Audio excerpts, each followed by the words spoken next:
कभी सोचा नहीं था बनारस में ये भी बनते दिखेगा। सिर्फ एक लकड़ी का टुकड़ा काटकर ये खिलौने बनते हैं और बनारस को साल भर में 45 करोड़ की कमाई देते हैं। और जिस लकड़ी से ये बनते हैं, आपको उस लकड़ी से बना हुआ खिलौना सिर्फ बनारस में ही मिलेगा।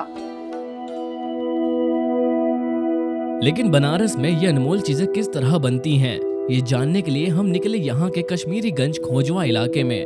पतली और तंग गलियों में बसा ये मोहल्ला अपने छोटे छोटे घरों के बाहर गीली सूखी लकड़ियां सजाया था और इसी ढेर ने हमें लाकर खड़ा किया एक शिल्पकार के दरवाजे पर, जिनसे हमने इस कला के बारे में जानने की कोशिश करी। हम ये काम कर रहे हैं लगभग 15-16 साल हो गया। 15-16 साल से। पर अब तो जैसे काफी हद तक प्लास्टिक के खिलौने भी आ रहे हैं मार्केट में और लोगों को सस्ते भी पड़ते हैं और इजीली अवेलेबल है। तो आपको लगता है नहीं कि उसकी मार्केट कम हो रही है? हाँ, प्लास्टिक की वजह से कुछ मार्केट कम हुआ है इसका।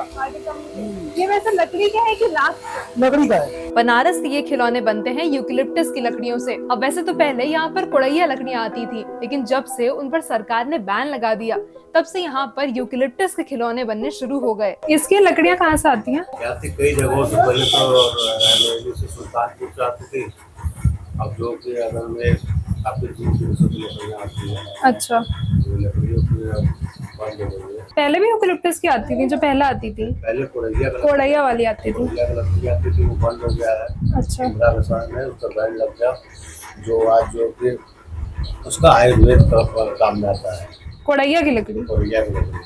अच्छा, चूरन बनता है। ये खिलौने सिर्फ लकड़ी की वजह से नहीं, बल्कि अपने रंगों की वजह से भी बहुत खास हैं, क्योंकि इन लकड़ी के आइटम्स, खासकर सिंदूरा और लट्टू पर कोई मामूली रंग नहीं चढ़ता, बल्कि लाख का रंग चढ़ाया जाता है, जिसमें कोई भी केमिकल नहीं होता। लाख आता है, देखिए।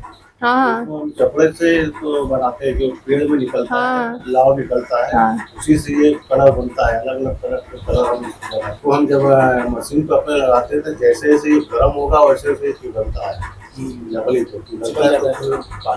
अब इस लकड़ी से बने खिलौने आपको सिर्फ यहीं पर इसलिए मिलेंगे क्योंकि साल 2014 में बनारस की वुडन कार्विंग को ज्योग्राफिकल इंडिकेशन टैग दिया गया। यानी कि अगर ये खास खिलौने इसी तरीके से कहीं और बनने शुरू हुए तो उसको ऑथेंटिक नहीं माना जाएगा। पर जीआई टैग के बावजूद आज बनारस में इन शिल्पकारों के लिए लकड़ी मिलना ही एक बड़ी मुश्किल बन चुकी है। कौशल विकास योजना के तहत जो हमारे उत्पादन जो लकड़ियों से ही शुरू होती है, और डेवलपमेंट योजना जो कि हमारे किसी कंपनी दिल्ली से चालू हुई थी, तो वहाँ से भी ये हमारे लकड़ी को भी पर्याप्त हम लोग को लकड़ी नहीं मिल पा रही है।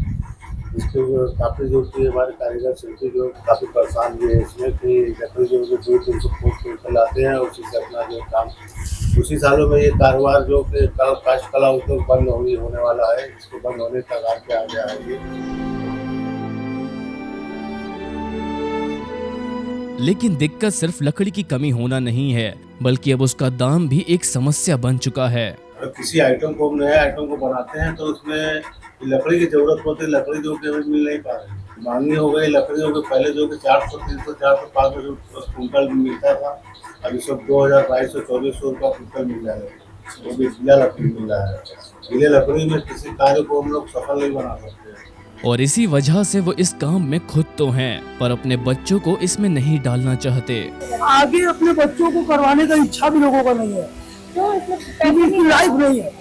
अच्छा, बस चल रहा है, पहले ही का नहीं है। लाइन में इसलिए नहीं डालते कि इसका जो कि अब विकास जो कि खत्म हो गया है। आजकल हमारे बच्चे अब सर्विस करने लगे हैं, यहाँ से हम अपने बच्चों को सर्विस लाइन में डाल दिए ताकि वो अपना सर्विस करें। जिस कम्युनिटी के लोग इसे ट्रेडिशनली बनाते हैं उन्हें खरादी समाज का कहा जाता है, क्योंकि इसमें जो मशीन का इस्तेमाल किया जाता है उसे खराद मशीन कहते हैं। वैसे ये खराद मशीन आज से नहीं बल्कि मुगलों के जमाने से चल रही है, जब लकड़ी की जगह आइवरी कार्विंग होती थी, जिसमें हाथी के दांत या उसके टस्क पे नक्काशी की जाती थी, उसमें खराद मशीन का ही इस्तेमाल होता था। लेकिन फिर 1986 में ये आइवरी कार्विंग बैन हो गई और फिर ये काम लकड़ियों पर शुरू किया गया। और आज कई बनारसी कलाकार एक सूखी साखी लकड़ी को रंगीन खिलौनों में बदल देते हैं। पर बनारस जैसे मशहूर शहर में होकर भी ये रंगीन खिलौने कहीं दबे हैं। लकड़ी की छालों में घिरे ये हाथ सिर्फ 150 रुपए के लिए काम करते हैं। सुबह 7 बजे से लेकर शाम को 7 बजे तक मेहनत बहुत है। नया आदमी की बस बाहर है। ये तो बात सही है। हम लोग किए हुए हैं, हम लोग को कोई काम नहीं है, इसीलिए हम लोग मजबूरी की कर रही है। अच्छा, ये अलग है, हाँ। ये अलग है, ये अलग है। पहले उसको काट के अपने बराबरी साइज बनाना है। हाँ। उसके बाद इसका कलसी वर्क काटना है, ये ऊपर वाला हिस्सा। हाँ। फिर उसके बाद ये इसकी लकड़ी में ये हिस्सा बनाना है, ये वाला। फिर उसके बाद ये बनाना है। 3 पार्ट में बनता है। पर मेहनत का काम था, अगर ये सिर्फ 100 बहुत या मेहनत 80 का काम रुपए है। बिक रहा है तो बहुत मेहनत। मेहनत बहुत है। हाँ, मेहनत बहुत है। नए आदमी के बस के बाहर है, नए आदमी के बस के बाहर है। हाँ, अगर जैसे कोई अगर बचपन से सीख रहा है, देख रहा है, और ये मशीन में काम करना भी बहुत टेढ़ी खीर है। हाँ हाँ, बहुत। 1 साल 2 साल लग जाएगा सीखने में।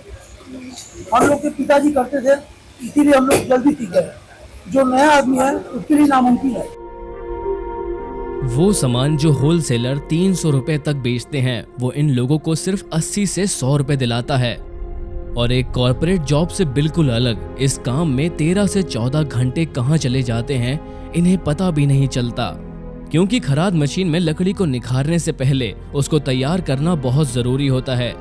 फिर भी इन्हें इतनी मेहनत के बाद सही कमाई नहीं मिलती। हम यदि सुबह से अपना काम कर रहे हैं, काम तो कम 6 तो कमा लिए। यदि हम मार्केट में दौड़ेंगे तो उधर से आएगा कि नहीं आएगा इसकी गारंटी नहीं है। ये हमारे चल जाएगा इसकी गारंटी है। हमारे 6 तो चल जाएगा इसकी गारंटी है। वो आएगा कि नहीं आएगा नहीं मालूम। हैरानी की बात तो ये है कि हमने आपको बनारस की सिर्फ एक छुपी हुई कला दिखाई है आज। ऐसी न जाने कितनी कलाएं हैं और कितनी जगह हैं जहां पर आर्टिजन सालों से मेहनत कर रहे हैं, लेकिन उन्हें कोई पहचानने वाला नहीं है। और उन्हीं में एक ऐसा गांव भी है जो बनारस से दूर बनारस के लिए ही सिल्क की साड़ियाँ बनाता है। और अगली वीडियो में हम आपको वहाँ जरूर लेके चलेंगे, क्योंकि एक शहर की पहचान सिर्फ इमारतों से नहीं बल्कि लोगों से होती है।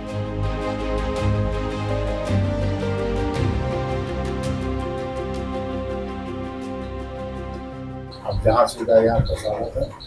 मेरा नाम ज्ञानेश्वर सिंह,